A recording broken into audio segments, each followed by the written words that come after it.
माझ्या मुलासाठी प्रार्थना करा म्हटलं. तुम्ही काय काय सांगितलं तुम्ही मला? दारू पितो म्हणून तो लय दारू पहाटे 4ला तर 4ला उठून जायचं प्यायला आणि दिवसभर असं म्हणजे जरा झोपला की उठून दारूच पेत बसायचं. इतका वैतागून गेलतो ना आम्ही, तर लय वैतागून गेलो. तुम्ही आले त्याच्यात तेवढ्यात प्रार्थना तुम्हाला सांगितली, कारण त्याच्या दुसऱ्या दिवसापासून त्यांनी बंद केली दारू.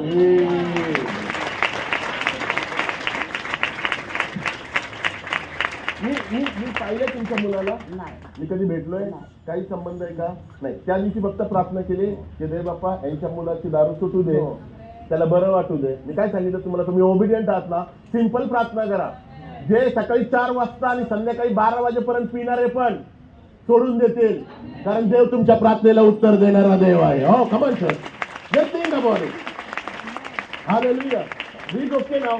ओके, मी अजून प्रार्थना करेल की पुढेही कधी मनात येऊ नये त्याच्या, आणि तो चर्चला यावा, आणि तुम्ही पण चर्चला यावे, आणि देवाने तुमच्याद्वारे अख्खा तुमचं जे गंजपेट आहे ते येशूच्या नावामध्ये आशीर्वादित व्हावं, आणि पुण्यामध्ये रिवायवल यावं. हो, कमॉन.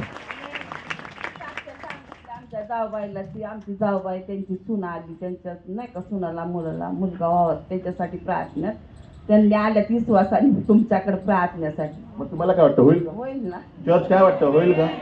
आपण सिंपल प्रार्थना करू. अहो, जर तुमचा मुलगा सकाळी 4 वाजता म्हणजे उठतो किती वाजता? मग आम्ही एक्सरसाइजला पण नाही उठत. म्हणजे विचार करा, हा किती एकदम स्ट्रॉंग असेल माणूस. सकाळीच उठलाय 3:30ला, 3:45ला आवरलाय, निघालाय एक्सरसाइज केल्यासारखं, आणि तो माणूस पण झोपेत आहे देणारा.